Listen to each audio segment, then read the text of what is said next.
Welcome to the longest turn board gaming podcast. This is Snapshot episode 1. My name is Kevin. Hello, this is Tyson. This is Tyler. In this Snapshot episode, we take a quick look at the game 51st State. We'll give a short overview of the rules, theme, and what we like about the game, and where you can find it. Is this game a good fit for your friends and family? Stick around to get our thoughts because we're ready to jump into 51st State. So we teased these Snapshot episodes months ago. It's been a while. That we were thinking about doing them, right? I think we initially recorded a few and made a few tweaks to those initial recordings. We didn't love how they turned out. Right, and we want to make sure we're putting out some good content here. So we're re-recording this one and hopefully it turns out well. And this is not our normal feature-length episode if you're a new listener, if this episode caught your eye. But essentially what we wanted to do with this episode was give a quick snapshot of a game that we all enjoy. So these are going to be things that we generally like and are excited about, and we want to give it a little bit more coverage than we otherwise would. So let's jump into the rules. 51st State is designed by Ignacy Trzewiczek and published by Portal Games. It plays 1 to 4 players and plays in about 75 minutes. 51st State is a tableau builder where your goal is to build a new state in a post-apocalyptic world. To do this, you will be playing cards from your hand in a variety of ways during the action phase of each round. Actions that you can do with each card include building locations, raising locations, and making deals with the location. The game is broken up into 4 phases each round.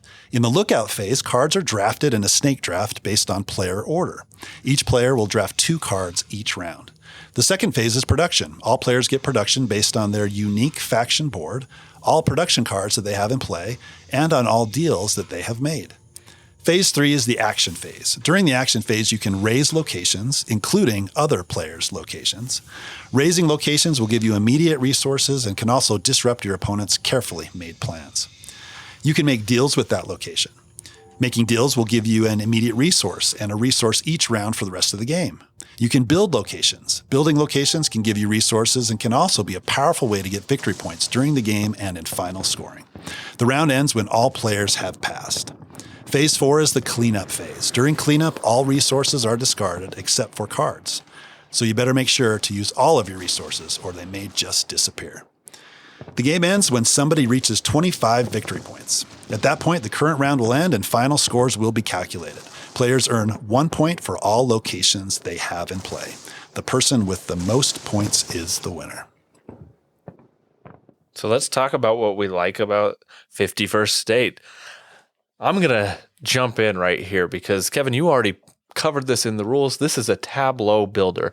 Now, tableau building is a relatively common mechanism. And so for me, I have to, right off the bat, point out what about this tableau builder stands out from other tableau builders.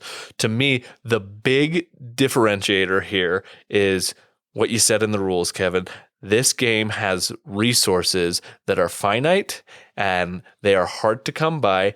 And once you've built up your engine in this game and you start getting resources, you have to recognize that those resources are not going with you from round to round. So you better make sure that you're keeping track of those resources and using them as efficiently as possible. Otherwise, you'll feel like I just wasted a lot of effort to get these and I can't do anything with them. Which can easily happen, right? You can have gas. I played one game. I had so many gas cans.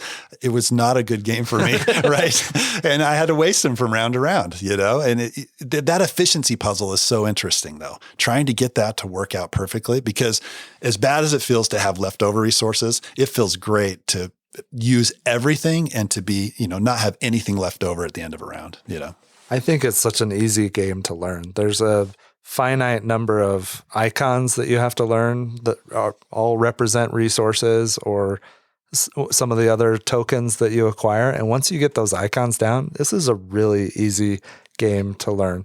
And it's also a game that you can have a terrible play at and still have a blast.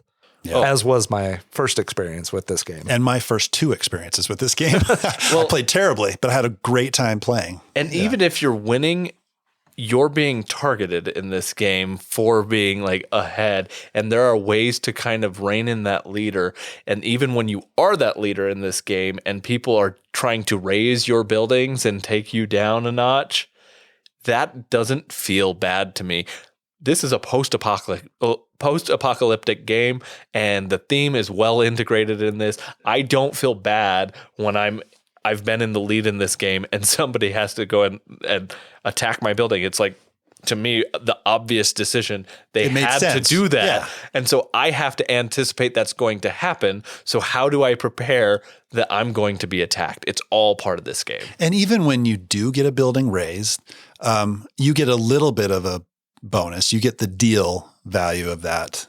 I mean, it's a consolation prize is what it is, but you get something. It turns into a ruins, which then can be developed much easier into something that's powerful as well, right? I didn't talk about that in the rules overview, but developing is you take a lesser valued building and you develop into something more with the brick, and you can do that very easily with ruins. So it's not terrible to get attacked. It hurts a little bit, right? But does. Still, you can do something with that. I'm the newbie here, but I was surprised at how few the number of times in the game that we played that people raised other people's buildings. It was once or twice, I think, in the game that we played. I was expecting it to be much more. I don't know what the normal or the average is, but I was surprised that raising was not as big of a part of the game as I thought it was going to be. So if you don't take that, there's not as much as it might sound. Well, and even it's not an easy thing to raise because the defensive values that you put to create these buildings are hard to be able to generate those resources. Yeah, those red contact tokens are hard to come by. And if you're not focusing on that as your engine, then you're not going to find ways to raise as easily. And even though you may want to knock down that leader, you just don't have the resources available to do that. So it has to be part of your strategy from the beginning, usually to start raising things. And I think it's very opportunistic, right? Yeah. And you do get the spoils for raising. So that has to be part of your strategy too. So you look at somebody else's tableau, you see the spoils for raising a certain thing that hopefully is screwing up their engine, and you want to use those spoils to transition into something that works in your engine, right? So you're trying to balance all of those things and make, because it is more expensive to raise somebody else's location. So it's got to be worth it for you. Exactly, right? Yeah, it has to be worth it for you to raise somebody's building, to spend all those necessary contact tokens and resources to be able to do the raising in the first place. So you got to make sure that it's worth it. And that, I think, makes it an interesting decision point of, do I take down the leader a little bit, or do I find a better way to increase my engine efficiency so I can catch up? So that I can catch up. Yeah. So really quick, there's 3 things that I love about this game. The draft, the snake draft at the beginning of each round that you do. Awesome. I love that is here. Yep. The second thing, once you start getting all those resources, and we already talked about this a little bit, trying to figure out how to use them all efficiently and not have leftover and do everything that you want to do. The third thing, just the overall theme. Oh, yeah. It's fantastic. I talked about number 1, the draft. There was one time where I really needed people or really needed workers. I was really hurting, and there was a school card that produced children or workers, and Dan drafted it. And then immediately raised it from his own hand, and I was like, "Boy, Dan, you raised the school! Like you burned it down, Dan." Yeah. And there's every time somebody did something, whether it was dealing with something or raising something or building, they would say what they were doing, and just there were some funny moments. Yeah, I had so there's a concept in here called open production in this game, and that means that other people can use your production to get a benefit, whether it's people, whether it's gas or gears or whatever that is. So I had a card, it was the boiler room, and somebody could come to the boiler room to get a person, which I don't know if that made a whole bunch of sense thematically, but we made it like, it was funny, right? Yeah. Like Dan was coming to the boiler room to get some guys that were hiding out back, and put them to work. And then Dan raised my boiler room. No, I did. Oh, Tyler. Yeah, he raised it. So he burned it to the ground, and I guess all those people in the back died. I don't know. Well, I've had moments like like that as well in this game with the church, right? Like, I was going to bring that up too. You raised the church. And we're cursed. But for victory points. right. But I had two churches in this particular game. Yeah, right. And I think Dan raised the other church. And so it was this exciting. It was like, nobody cares for religion in this post-apocalyptic world. And it created a moment of excitement. And I think this game does an excellent job of setting the scene, and then you automatically fill in those gaps based off of whatever is going on the table, as well as what the artwork is showing in this game. The art in this game is really fun. Really good. Another thing I like about this game, I got the Ultimate Edition. I backed the Kickstarter.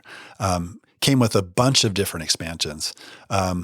Most of the expansions are really easy to add to the game. So the New Era expansion, the Winter expansion, it's just an additional deck of cards, and and there's promos that are available as well. So I just take one of those decks and shuffle it together, and you're ready to go immediately, right? It's low complexity, high variability. Yeah, absolutely. And each of those expansions adds a little bit of a different flavor to the game. Now, I haven't explored all of the expansions in the game. There's, I think, No Man's Land, and there's a few others that add a few additional things to it, which I'm excited to dig into. But really, if you want some of that variability, just take one of those decks, throw it in there, and you've got it ready to go, which is really cool. Awesome. Which is really cool. I already mentioned this earlier on, that tableau building games they're in abundance. So if you like tableau builders in your play style, if you like games like Terraforming Mars, if you like Race for the Galaxy comes to the mind for me on this one. Yeah, for sure. Yeah. Absolutely. Any games that you're building that engine and executing on that engine and then utilizing it to funnel resources. For me, Sidereal Confluence comes to mind to an extent. You have all these cards that run engines and give you resources. These are all games that if you like those games, I think you'd really like this game. Yeah. And I love games too with multi-use cards. So when I look at a card and I can do 3 different things with that card, that decision is awesome. Am I going to raise it to get the immediate benefit? Am I going to make a deal with it that gives me a benefit for the rest of the game? Or am I going to place that down in my tableau and use the action to generate victory points? Those types of decisions in games are really cool. And the hard decisions that make you agonize over it when you get this hand of cards and you're like, what am I going to do with this? And figuring out that puzzle is just really cool. And this game, I think, does that great. Or even in that draft period, right? Where you're trying to decide which of these am I going to want.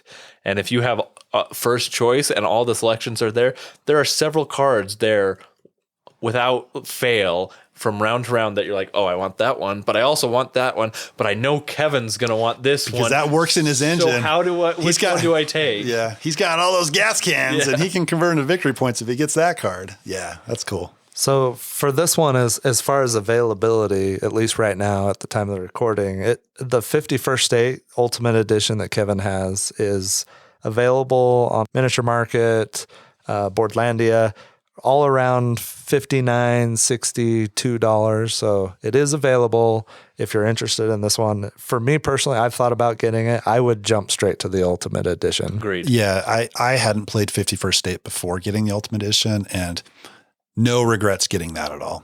Well, and at $60, I know that value is different for different people. Absolutely. And that may not be the same thing, but like a $60 game, I'm going to, if I paid $60 for this game and I even played it 3-4 times, I feel like I got my value out of that for this game. And the fact that it is so variable, you have the Ultimate Edition with all the different additional content. I think that you would not be displeased with this game if at that price. That closes out our snapshot of 51st State.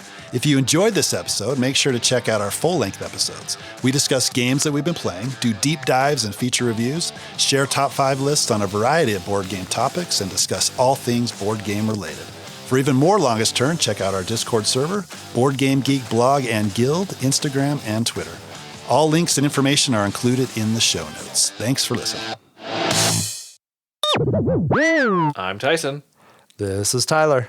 In this snapshot What do I say? Hello, this is Tyson. Hello, this is Tyson, and this is Tyler. Got it.